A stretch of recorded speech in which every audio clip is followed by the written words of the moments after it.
call is now being recorded. बिस्मिल्लाहिर्रहमानिर्रहीम। बिस्मिल्लाहिर्रहमानिर्रहीम। बेटा आईवी कैरेक्टरिस्टिक्स क्या होते हैं? What are IV characteristics?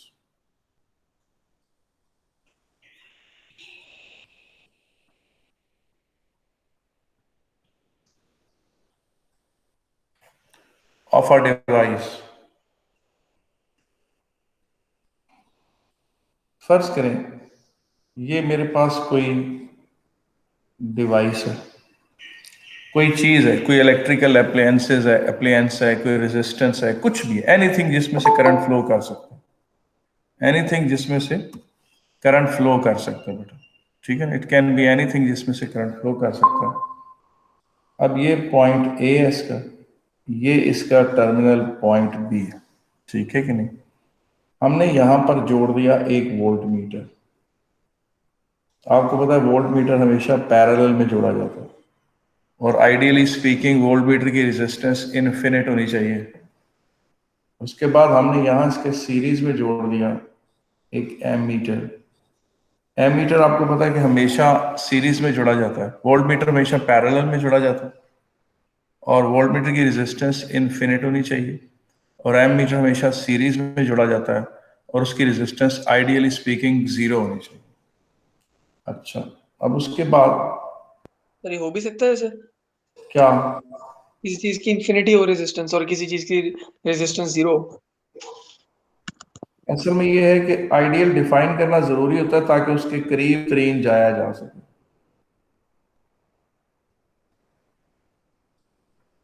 ये एक वेरिएबल रेजिस्टर है।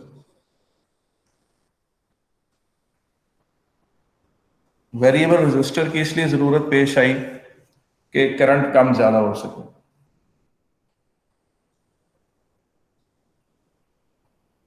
Voltmeter variable resistor to change the current.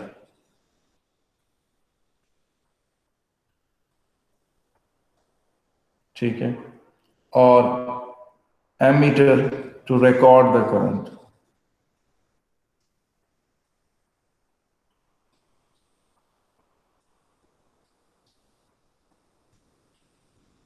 और voltmeter to measure the potential difference.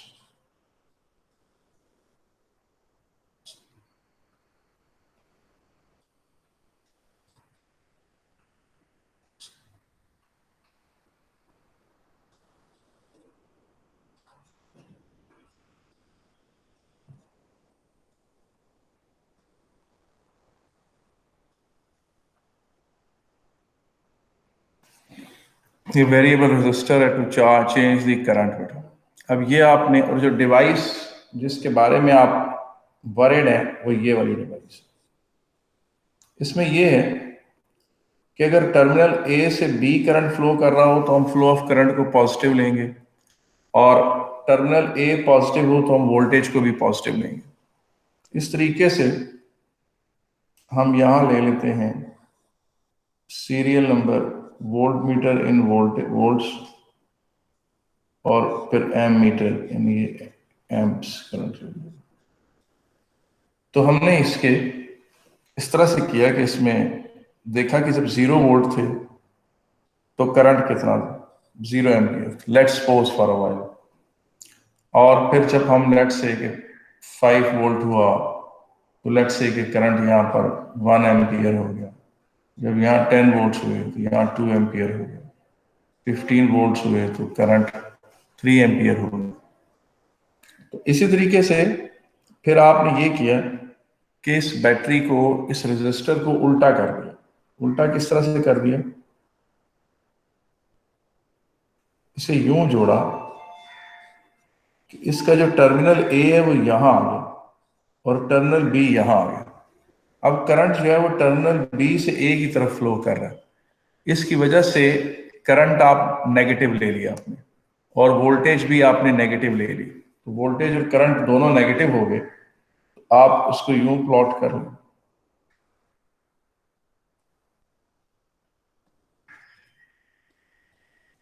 अब जब आप इन पॉइंट्स को प्लॉट करते हैं, जब आप इन पॉइंट्स को प्लॉट करते हैं और ग्राफ बनाते हैं तो यूं ग्राफ बनेगा।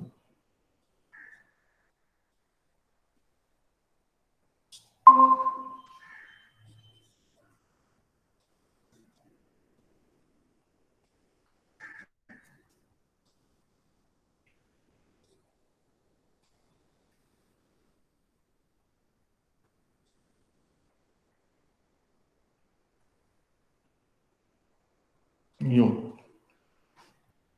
तो जब आपने ये पॉइंट्स प्लॉट किए,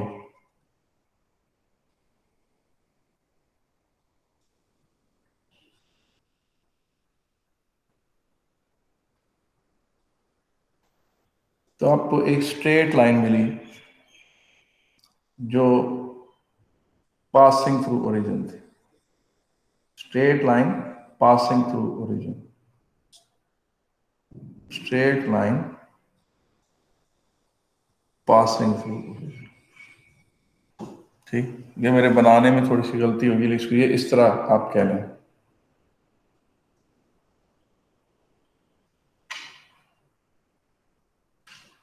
कि ज्यादा बेहतर अंदाज में जैसे बनाया जाएगी। वोल्टेज, ये करंट, और ये इस तरह से, ये स्ट्रेट इस तरह से ये इसकी ये ग्राफ बन गया वोल्टेज और करंट का। और ये जो डिवाइस होती है जिसकी इस तरह स्ट्रेट लाइन ग्राफ होता है, ठीक है ना, उसे कहते हैं ohmic conductor.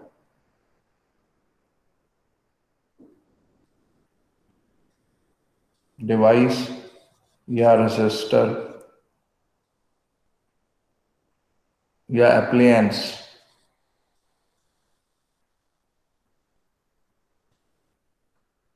whose IV characteristics, इस ग्राफ को कहते हैं IV characteristics।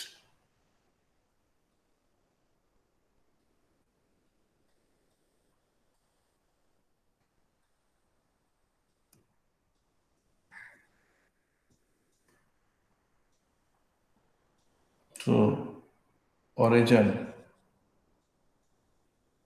is called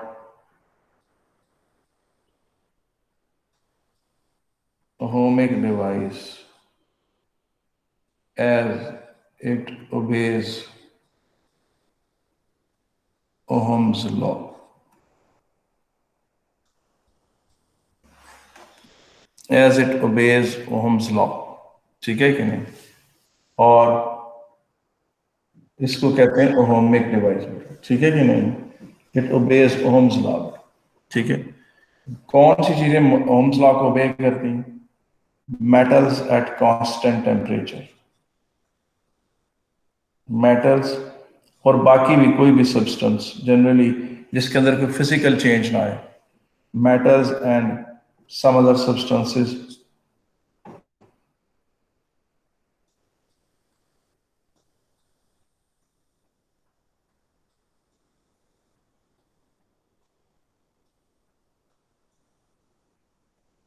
at constant temperature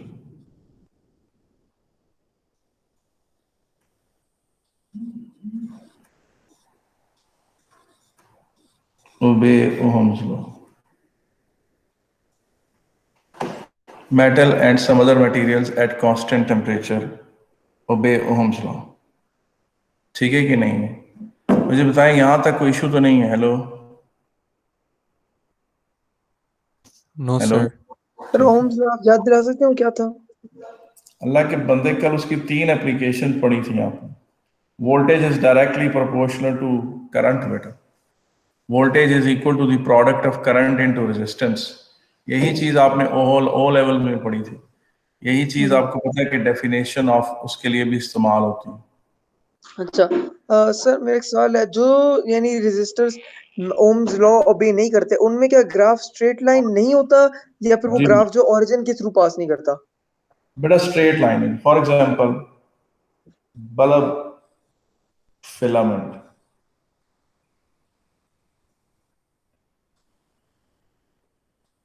ये है बल्ब फिलामेंट। बल्ब फिलामेंट जो है,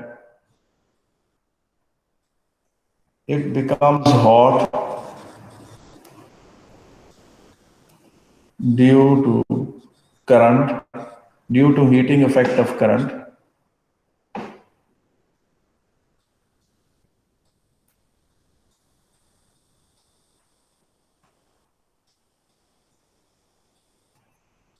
and its resistance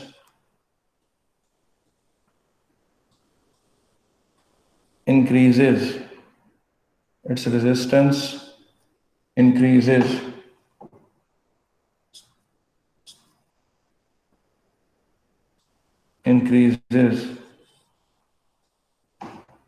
at high current.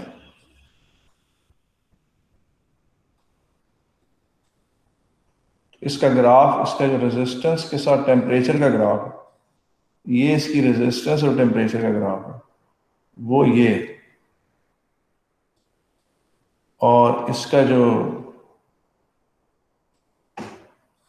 Voltage और करंट का ग्राफ है वो हमेशा इस तरह का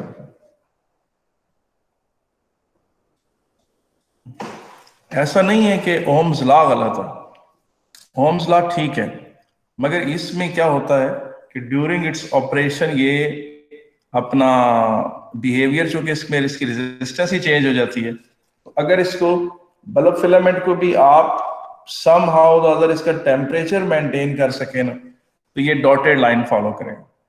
अगर बल्ब फिलामेंट को से आप एक फ्रीजर में रख कर इसका आईवी ग्राफ कैरेक्टरिस्टिक्स बनाएं, तो इसके ग्राफ इस तरह से इसका चेंज हो जाएगा।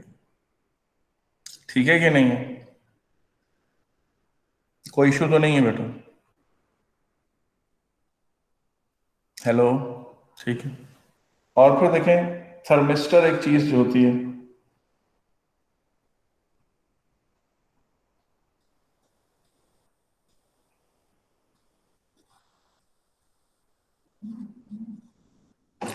थर्मिस्टर एक ऐसी डिवाइस होती है जिसकी रेजिस्टेंस जो है वो डिक्रीज करती है विद इंक्रीज इन टेम्परेचर। वो गर्म होकर अच्छी कंडक्टर बन जाती है, वो गर्म होकर अच्छी कंडक्टर बन जाती है।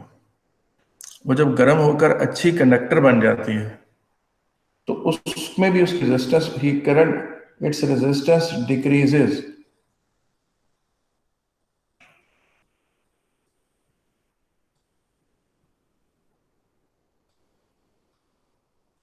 ड्यू टू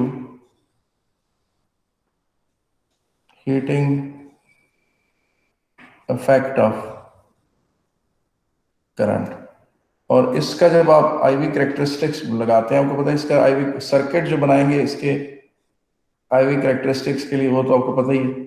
यहाँ वोल्ट मीटर लगाएंगे, यहाँ एम मीटर लगाएंगे, यहाँ पर आप बैटरी लगाएंगे वोल्टेज, और बेशक अगर आपने वेरिएबल रेजिस्टर नहीं लगाना तो ये वेरिएबल पावर सप्लाई लगा लें, वोल्टेज वेरिएबल वोल्टेज लगा लें, variable voltage power, variable voltage यानी जिसमें आप वोल्टेज डायरेक्ट बैटरी से ही चेंज कर दें।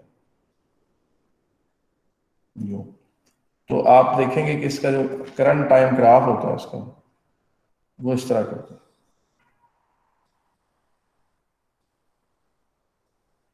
ये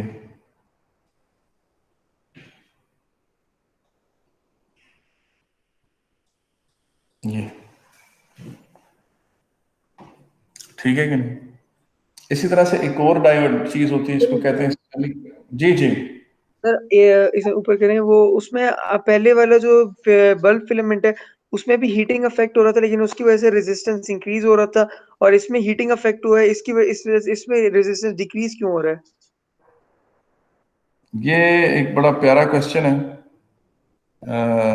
मैं इसका जवाब दे देता हूं। ये देखें, जो सिंपल बल्ब फिलामेंट होता है ना, बल्ब फिलामेंट, बल्ब फिलामेंट के साथ इशू ये होता है कि वो आपको नकवी याद है कि नहीं? उसमें जो number of free electrons per unit volume है, ये तो कांस्टेंट है। मेटल के जरा बल्ब फिलामेंट एक टंगस्टन मेटल से बनता है, उसके number of free electrons per unit volume constant होते हैं, वो नहीं चेंज होते। जब टेम्परेचर बढ़ता है, तार वो उसमें करंट के हीटिंग इफेक्ट से जब ये फिलामेंट गर्म होता है, इसके एटम्स विगोरसली वाइब्रेट करते हैं, विगोरसली वाइब्रेट करना शुरू कर देते हैं। उनके विगोरस वाइब्रेशन से और बड़ी हैवी सख्त किस्म की वाइब्रेशन से जो इलेक्ट्रॉन्स हैं, जो करंट के इलेक्ट्रॉन्स हैं, उनके लिए इसमें से मूव करना बहुत मुश्किल हो जाता है। उनकी ड्रिफ्ट स्पीड कम हो जाती है। उनकी क्या कम हो जाती है? Drift speed. और जब ड्रिफ्ट स्पीड कम हो जाती है तो करंट ओवरऑल उसमें से कम हो जाता है। ये है जनाब एक्सप्लेनेशन किसकी? मेटल फिलामेंट की। और अब आए दूसरी तरफ, ये है थर्मिस्टर। थर्मिस्टर ग्रुप 4 के एलिमेंट्स होते हैं। सिलिकॉन वगैरह से, सिलिकॉन के किसी और मेटल के साथ या किसी और सब्सटेंस के साथ कॉम्बिनेशन से बने होते हैं और टेट्राहीड्रल स्ट्रक्चर होता है उनका। जब टेम्परेचर बढ़ता है तो टेम्परेचर के बढ़ने से ड्रिफ्ट स्पीड उनमें भी कम होती है, क्योंकि ज़ाहिर है जब टेम्परेचर बढ़ेगा एटम्स विगोरसली वाइब्रेट करेंगे और उसकी वजह से ड्रिफ्ट स्पीड कम होगी। जो मेटल्स में ड्रिफ्ट स्पीड के कम होने का रीज़न है वो ये थर्मिस्टर में भी ऐसा ही है, वो वहां तक ठीक है। लेकिन थर्मिस्टर में एक वाकया और हो रहा होता है, और वो वाकया ये हो रहा होता है कि जो ये कोवलेंट बॉन्ड्स हैं ये ब्रेक हो रहे होते हैं और इलेक्ट्रॉन होल पेयर जनरेट हो रहा होता है। यानी कोवलेंट बॉन्ड से इलेक्ट्रॉन जब उठकर ऊपर चला गया तो एक इलेक्ट्रॉन जनरेट हो गया, एक होल जनरेट हो गया। तो इलेक्ट्रॉन होल बहुत सारे जनरेट होते हैं थर्मल वाइब्रेशन से। जो उनके दरमियान एग्जिस्टिंग कोवलेंट बॉन्ड्स हैं वो ब्रेक कर जाते हैं और बहुत सारे इलेक्ट्रॉन होल पेयर्स जनरेट होते हैं। नतीजतन number of charge carriers per unit volume बहुत तेजी से बढ़ता है और उसके बहुत तेजी से बढ़ने से ओवरऑल करंट इंक्रीज कर जाता है। इसका मतलब है वो रीजन जो मेटल्स में टेम्परेचर के बढ़ने के साथ रेजिस्टेंस को बढ़ा रहा था, वो रीजन यहाँ मौजूद है और यहाँ भी वो उसी तरह का रोल प्ले कर रहा है जैसा उसने मेटल्स में किया था। मगर थर्मिस्टर के अंदर जो है, जो एक वाकया ये पेश आ रहा है कि कोवलेंट बॉन्ड्स ब्रेक करते हैं और कोवलेंट बॉन्ड्स के ब्रेक करने से इलेक्ट्रॉन होल पेयर जनरेट होता है, जिससे number of charge carriers per unit volume बढ़ता है। और number of charge carriers per unit volume जब बढ़ता है तो थर्मिस्टर फिर अच्छा कंडक्टर बनना शुरू कर देता है और उसका करंट इंक्रीज कर जाता है। मुझे बताएं, यहाँ तक कोई मसला तो नहीं? हेलो? नहीं सर, समझ गया ये। नो सर, मैं समझ गए। जो फिलामेंट बल्ब होता है उसमें एन कांस्टेंट रहता है, ड्रिफ्ट स्पीड डिक्रीज करती है। जो थर्मिस्टर होता है, इलेक्ट्रो कोवेलेंट बॉन्ड की ब्रेकिंग की वजह से इलेक्ट्रॉन्स होते हैं वो जो फॉर्म वो फ्री हो जाते हैं। डीलोकलाइज इलेक्ट्रॉन्स की वजह से चार्ज कैरियर ज्यादा हो जाते हैं। हालांकि ड्रिफ्ट स्पीड कम होती है, नंबर ऑफ चार्ज ज्यादा है, उसकी वजह से करंट ज्यादा हो जाता है। शाबाश शाबाश, ठीक है। अब आगे चलते हैं और अगला जो हमारा पॉइंट था, एक है सेमी कंडक्टिंग डायोड।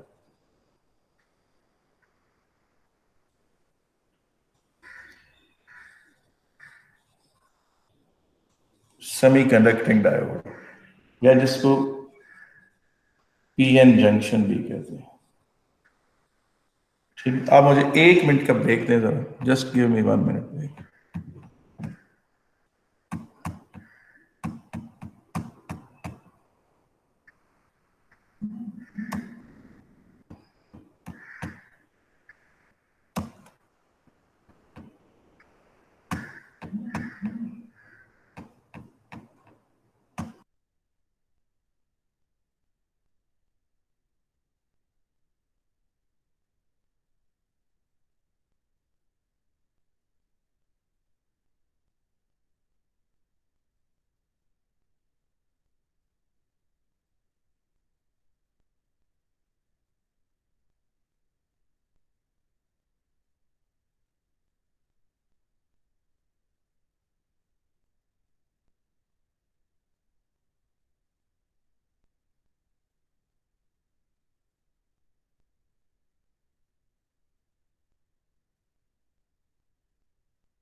जी बेटा, सेमी कंडक्टिंग डायोड या पीएन जंक्शन क्या चीज होती है? बेटा उसका सिंबल ये होता है, ये उसका सिंबल है। और वैसे अगर आप उसको लैब में जाके देखेंगे तो वो इस तरह की होती है। सर ये पीएन किस चीज को रिप्रेजेंट करता है? बेटा P type material, N type material, मैं उसको भी डिस्कस नहीं करना चाह रहा, क्योंकि वो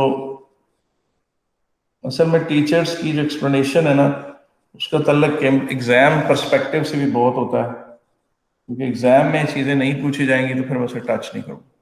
बेटा जो ओ लेवल में आपने डायोड पढ़ी थी ना, वो आइडियल डायोड थी। आइडियल डायोड क्या थी?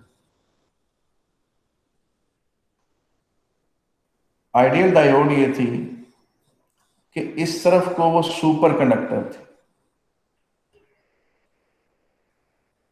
इस तरफ को वो क्या थी? Super conductor. और ये जो करेक्टरिस्टिक है सुपर कंडक्टर का, ये अगर ग्राफ पे दिखाना हो तो पूछे कैसे दिखाते हैं? ग्राफ में ये इस तरह से नजर आता है। इसका मतलब है कि जीरो वोल्टेज पे जितना मर्जी करंट गुजार लो, सुपर कंडक्टर में से जितना मर्जी करंट गुजरवा लो जीरो वोल्ट्स पे। तो आपको ओ लेवल में कॉन्सेप्ट दिया गया था आइडियल डायोड का कि वो सुपर कंडक्टर है, यानी एक डायरेक्शन। और फिर आपको बताया गया था कि वो इस डायरेक्शन में सुपर इंसुलेटर।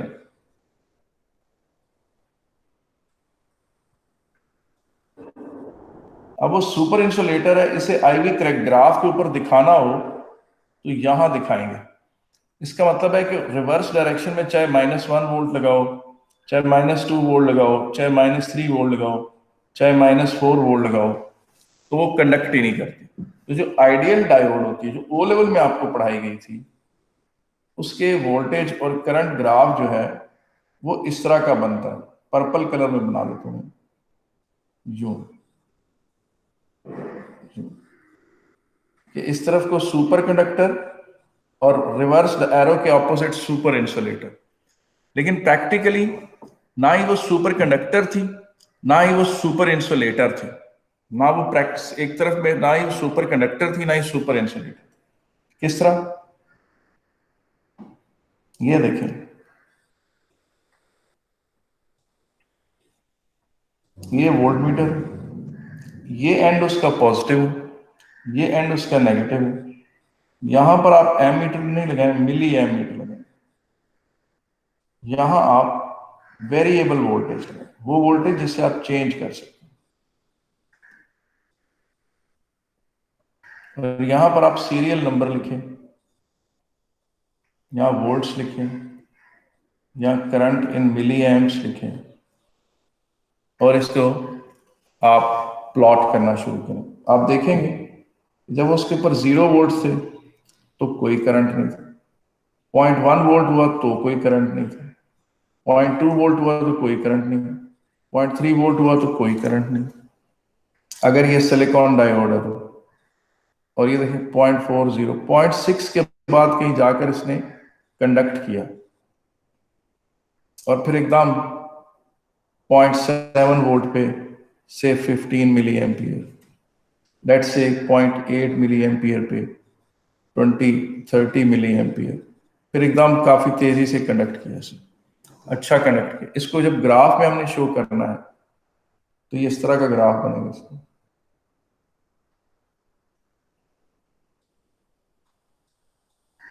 ये वोल्टेज, ये करंट है। आप नोट करें, जब वोल्टेज 0.1 वोल्ट है, 0.2 वोल्ट है, 0.3 वोल्ट है, 0.4 वोल्ट है, 0.5 वोल्ट है, डायोड कंडक्ट ही नहीं कर रहे। ये जो शुरू के जीरोस हैं, ये जो शुरू का बिहेवियर है वो ये देखिए। और उसके बाद का जो बिहेवियर है, वो जब कंडक्ट करना शुरू करती है तो वो यूं दिखा देते हैं। ठीक है।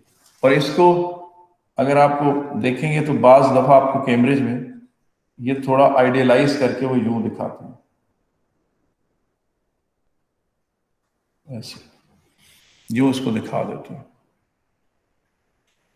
अब ये चीज होगी जनाब आपकी फॉरवर्ड बायस, ये इसके फॉरवर्ड करेक्टरिस्टिक्स, यानी जब करंट यूं फ्लो कर रहा हो, डायोड को कहते हैं कि फॉरवर्ड बायस। इसके अंदर क्या हो रहा होता है ये मैं डिस्कस नहीं करूंगा, क्योंकि ये पेपर में पूछा भी नहीं जाता। With the exams very near we will not do it. तो ये फॉरवर्ड बायस है, तो ये कंडक्ट इस तरह से करेगा। फिर आप ये चीज देखें,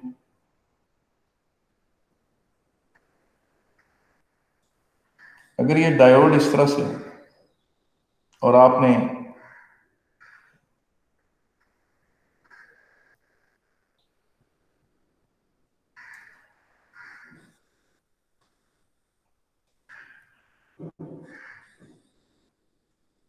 ये मिली एम्बियर लगा दिया और ये टर्मिनल पॉजिटिव कर दिया, ये terminal negative.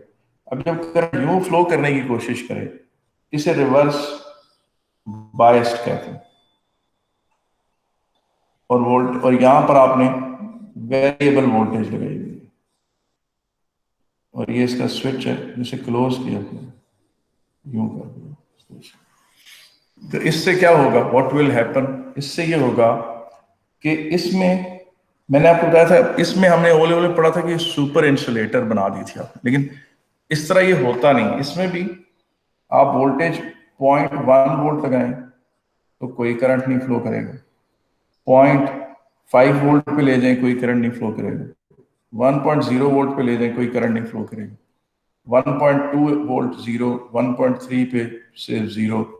Let us suppose for a while कि 1.4 पे वो कंडक्ट करना शुरू कर देते, फिर वो बेटा तेजी से कंडक्ट करते, वो with a minor increase of voltage वो एकदम बहुत ज्यादा इंक्रीज 1.41 1.42 पे एकदम 20 मिली एम्पियर कर रही होती, क्योंकि दुनिया में कोई चीज भी सुपर इंसुलेटर नहीं है। आप वोल्टेज हाई लगाएंगे तो करंट होगा, क्योंकि ये करंट उसकी ऑपोजिट डायरेक्शन में फ्लो करने की कोशिश कर रहा है, तो हम इस करंट को नेगेटिव लेंगे और इस वोल्टेज को भी नेगेटिव लेंगे। और ये जब ग्राफ बनेगा तो इस ग्राफ को कहेंगे रिवर्स कैरेक्टरिस्टिक्स ऑफ डायोड। इनको हम थर्ड क्वाड्रेंट में प्लॉट करेंगे। पहले वाले को हमने किस में प्लॉट किया था, फर्स्ट क्वाड्रेंट में। ये ग्राफ बनेगा थर्ड क्वाड्रेंट में। ये इस चीज को कहते हैं पीक इनवर्स वोल्टेज। तो इसका मतलब डायोड उल्टी तरफ भी थोड़ा अरसा रोकती है, लेकिन फिर उसके बाद कंडक्ट करना शुरू कर देती है। और अगर आप इनको जोड़ दें, दोनों को जोड़ दें तो ये इस तरह से होगा।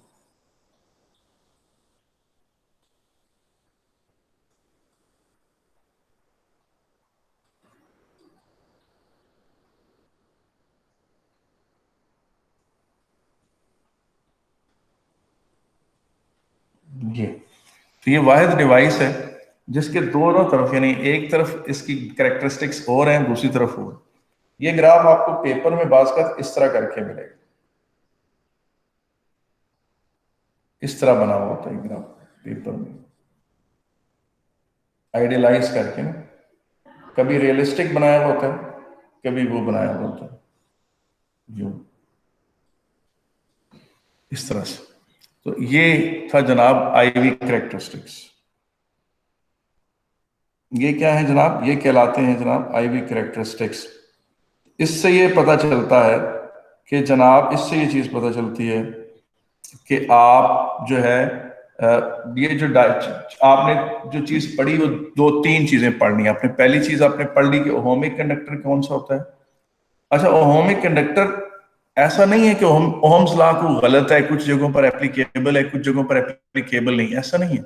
ओहम्स लॉ बिल्कुल ठीक है, सही है, लेकिन इन डिवाइसेस में during the flow of current इनके अंदर चेंजेस आ जाती हैं, इनके अपने अंदर इनके एटॉमिक लेवल पर चेंजेस आ जाती हैं, जिनसे इनका बिहेवियर चेंज हो, और ये बिहेवियर चेंज होने से इनके फिर आईवी कैरेक्टरिस्टिक्स डिफरेंट हो जाते हैं। तो इसलिए इनको फिर हम कहते हैं ये नॉन ओहमिक डिवाइस। आपने ओहम्स लॉ का एक ग्राफ पढ़ा और 3 आपने नॉन ओहमिक डिवाइसेस पढ़ी। बेटा हम इस चीज को आज के लिए सिर्फ इधर ही खत्म कर रहे हैं, हम इंशाल्लाह कल फिर इसको कंटिन्यू करेंगे इंशाल्लाह। ठीक है कि नहीं? Okay sir.